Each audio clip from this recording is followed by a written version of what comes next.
Jurnalis investigasi justru kita harus curigai kenapa orang mencurigai fungsi jurnalis investigasi. Ini memang fungsi ya sungguh menggelikan menonton atau membaca cara para pendukung mantan Presiden Jokowi membela diri atau membela Jokowi tentang penganugerahan prestasi korupsi Jokowi itu.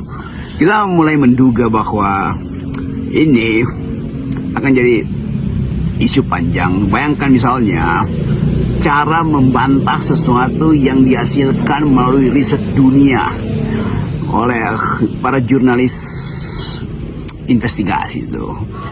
Jadi kita tahu bahwa pers itu adalah pilar keempat dari demokrasi. Jadi justru kita percaya bahwa seandainya semua fungsi eksekutif, legislatif, yudikatif itu berhenti, demikian juga fungsi manipulator opini publik, yaitu lembaga survei, para pembuat hoax itu berhenti, maka ada satu yang dipercaya, yaitu jurnalisme. Itulah yang jadi pedoman demokrasi hari-hari ini itu. Jadi kalau begitu banyak pendukung atau yang disebut ternak Mulyono itu, saya sebutkan itu karena di situ saya kadang-kala harus ngakak itu, ada aja orang nemuin ternak Mulyono. Betul-betul mereka sekedar beternak isu tuh, tidak mampu beternak pikiran, karena tak nampak di situ semacam bahkan satu sikap akademis untuk menunda komentar dungu. Kan itu yang terjadi. Jadi permainan isu hari ini pasti akan lebih lengkap lagi kalau kita nilai dari awal bahwa sensasi pasti akan muncul, tetapi selalu ada substansi yang dipakai secara sangat normatif atau bahkan secara determinatif oleh lembaga-lembaga yang kita sebut sebagai penuntun kemasukakalan pikiran dunia. Itulah para jurnalis investigasi tuh.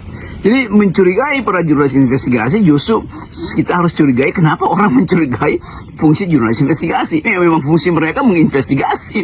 Jadi tampak sekali bahwa aparat Jokowi itu nggak mampu untuk berpikir investigatif. Saya sebut aparat Jokowi tadi untuk tidak mengatakan ternak-ternak Jokowi ya. Jadi timbul semacam pikiran baru bahwa ya ini memang di era Pak Jokowi itu pikiran itu memang tidak diandalkan sebagai